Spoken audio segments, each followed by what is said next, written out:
behind you.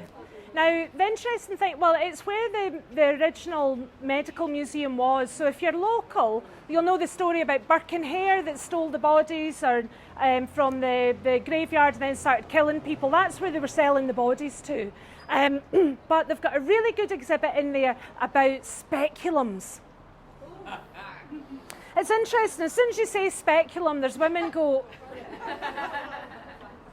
It's a problem, isn't it? So speculum was invented in the early 1800s by a doctor called Sims, and he's known as being the father of gynecology, and he wanted to create something that he could use to solve the problem of fistula, which is a terrible injury that women can get if they have obstructed labour, and then the baby's head is pressing against the tissues between our rectum and our vagina and our bladder.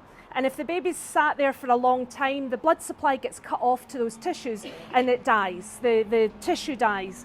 Inevitably, the baby also dies, and often the mother as well. It's very, very rare in developed countries that are industrialised with a decent infrastructure, but it's still a huge problem in many countries in the world. So when Sims was trying to look at this problem, he was coming up with a way to look at vaginas so he could fix them. Because these women have a real problem in modern days as well, because usually they're living somewhere that they can't access soap and water really easily, and they're leaking pee and poo all the time, and they stink. You know, they really, really do smell. So they get rejected from their community, and they tend to land up living in cattle sheds today for the rest of their life. For an operation that is really successful if we can get hold of these women. So that's the thing that Sims wanted to solve, this scourge of fistula, which is a good thing. However, Sims lived in Alabama in the 1800s. So who do you think he used to work on his techniques and perfect the development of the speculum? Got a bunch of women, 12 of them. We know there were 12 women who were all enslaved. So they had no possibility of giving consent to the surgery, to saying no thank you. And this man was a brilliant doctor, and he was meticulous with his note-taking. But despite that, we only know the names of 3 of these women, Betsy, Anarcha and Lucy. And we know most about Anarcha. She was 14 when she first got fistula. And the baby that she lost would have been a product of rape from her slave owner. And he wanted her fixed so she could work and so he could fuck her. So he took her to Sims, and he did 30 operations on Anarcha without anaesthetic because she wasn't a real person to him. And what Sims really wanted to do was to help women, but he wanted to help women that looked like me that could afford to pay him, and they got anaesthetic. So it's a really mixed thing, because he did a really good thing that we all benefited from, but through really, really dodgy reasons. And there's a painting of him with his, he had a hospital set up in his back garden.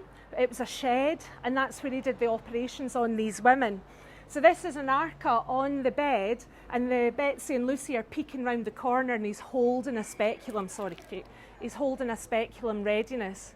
This is a painting from 1952 by a guy called Tom, and I think it's brilliant. So the other interesting thing about speculums is they really haven't changed since he invented them, you know, in 300 years. I think we could do better than that. And I think that's why we've still got a problem, you know, with the ratchet. You know, when they put it in and they go, and you're like, oh. And I don't know how you are, but if you're quite blessed in the pubic hair department, sometimes your pubes get caught up in the ratchet. But nobody knows it's done that until they take the thing out. And the last time I went for a smear, I landed up with like a mono wax. And my GP was really very apologetic about it. But I said, don't you worry, I'll get a discount for the next one. So, so he did a good thing, but nobody's really looked at it since. And the statue to Sims was removed. He had a statue in New York in Science, what's it called? Central Gardens. What's it? Thank you. I should know that, shouldn't I? It's even written down in front of me. They took it down in 2018 because the roots of gynecology are pretty racist and they're pretty misogynistic. However, it's improving. There's now 98% of medics going into specialise in gynaecology are female, and the new CEO of NHS England is female from the 1st of August. So hopefully they'll be able to get their act together and address the serious issues, like could we have a little place to put our knickers on when we go into a gynaecology appointment? Because I don't think that woman's paid enough to look at my big fanny pad that I'm trying to hide underneath the rest of my clothes. That would be ideal. And we also need to recognise that many women are unable to advocate for themselves when they're in that situation with somebody who's qualified and able to access all the stuff that the woman wants and needs. Because there's a power dynamic that exists when only one of you is wearing a pair of knickers, you know. So it really does affect you. So it's not just gynaecology. This sort of sexist attitude stems from anatomy as well. If you look at any anatomy book, it's always images of male bodies that are presented as normal in all of them. And occasionally you'll get a wee box down at the side of a female body to explain to you what the aberration of normal looks like, because you're a weirdo with your female bits. But in Scotland, it's been against the law to put the Shetland Islands in a wee box on a map, on official documentation, since 2018. So I don't see why we should be doing that to 51% of the population's body. We're not an afterthought.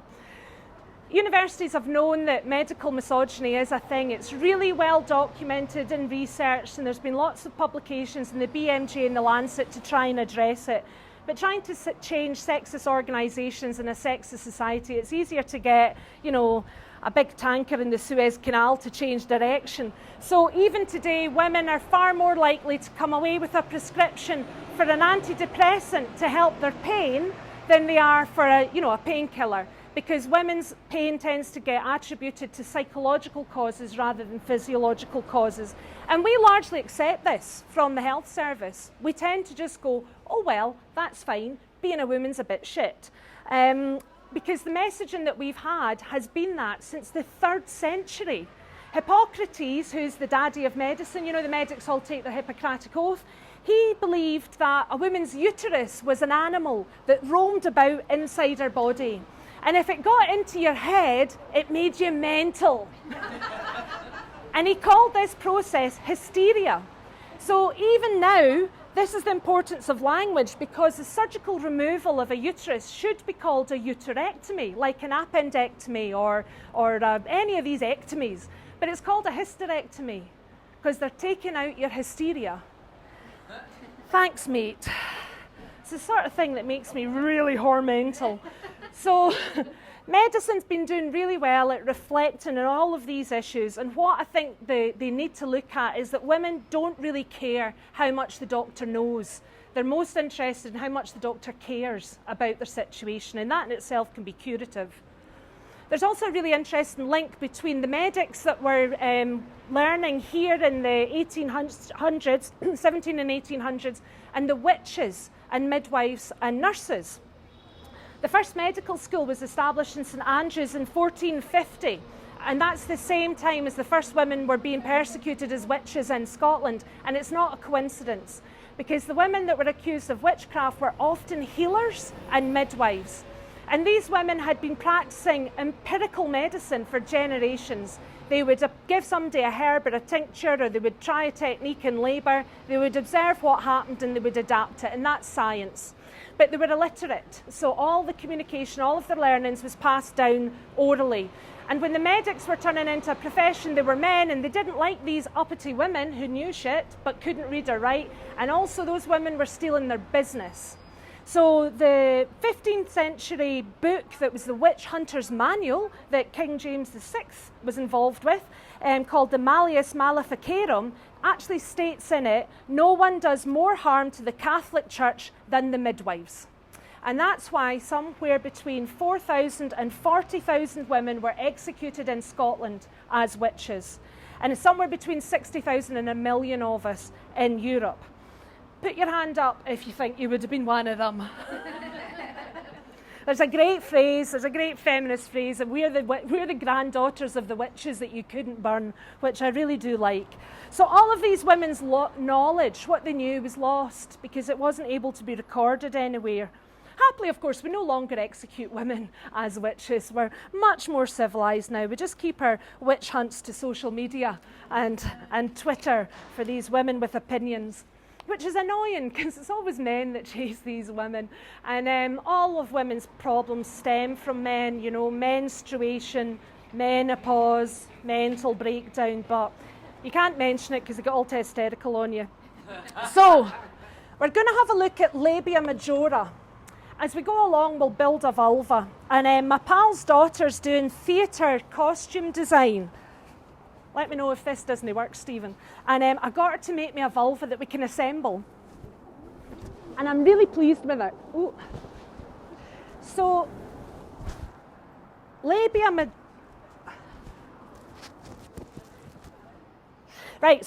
majora are these big, lovely, scone-like, fluffy bits that you've got, one there and one there. They're fantastic things.